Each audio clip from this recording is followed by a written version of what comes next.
இன்றைய நாளுக்கான அடுத்த ப்ரோமோ ரிலீஸ் பண்ணிட்டாங்கங்க. அதாவது இது வந்து ஒரு ஃபன் கேஸ் தான். நம்ம ஃபஸ்ட்டே சொன்னோம், விக்ரம் வந்து சுபிக்ஷா மேலே கேஸ் போடுறாங்கனாலே அது ஒரு ஃபன்னாக தான் இருக்கும். ஏன்னா அவங்களுக்குள்ளே இருக்கிற அந்த பாண்டிங் அப்படி. அதாவது அவங்க அடிக்கடி கடல் பாட்டு பாடுவாங்க இல்லையா, அது இவருக்கு தாங்க முடியல அப்படிங்கிறது ஒரு குற்றச்சாட்டு. அந்த பாட்டை ஒரு முறை 2 முறை பாடினா பரவாயில்ல, பல முறை பாடுறாங்க. அதனால் என்னுடைய காதே எனக்கு ரத்தம் வர அளவு ஆயிடுச்சு அப்படின்ன உடனே, ஏன் விஜய் சேதுபதி என்ன சொல்லியிருக்காரு, ஒருத்தவங்ககிட்ட இருக்கிற திறமையை நீங்கள் வளர்க்கணும் தானே சொல்லியிருக்காங்க.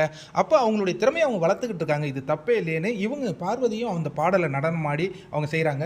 உடனே அந்த இடத்துல இருக்கிற எல்லாருமே சிரிக்கிறாங்க. அதுக்கப்புறம் பார்த்தீங்கன்னா கமருதீனாலேயும் அதை கேட்க முடியல அப்படிங்கிற மாதிரி ஒரு ரியாக்ஷன் பண்ணுறாரு. அப்போ வந்து கானா வினோத்தினுடைய பஞ்சு சூப்பராக இருந்தது. ஏங்க அவர் பொம்பளைங்க பக்கத்தில் உட்கார வைக்காதீங்க, ஆண்கள் பக்கத்தில் உட்கார வைங்க, அமைதியாக இருப்பார் அப்படிங்கிற மாதிரி. இந்த கேஸை பொறுத்தவரையும் நம்ம லைவ்லேயே பார்த்தோம். கானா வினோத்தினுடைய அந்த பஞ்சஸ் எல்லாம் சூப்பராக இருந்தது. அதுலேயும் ஒரு பஞ்சு கலையை காப்பாற்றணும் அப்படின்னா கலையை தான் வீட்டை விட்டு அப்போயே போயிட்டானே அப்படிங்கிற அந்த விஷயமா இருக்கட்டும், பல விஷயங்கள் ரொம்ப சூப்பராக இருந்தது, நகைச்சுவையாக இருந்தது, பார்க்கறதுக்கு நல்லா இருந்தது. பார்வதிக்கு முதல் கேஸில் அவங்க லாயராக போய் வெற்றி பெற்றிருக்காங்க. வேறு என்னங்க இதில் வேறு என்ன சிறப்பு? அதுதான் இவர் வந்து உண்மையிலே சொல்கிறேன், விக்ரமுக்கு வந்து நல்ல எண்ணமே இல்லைங்க.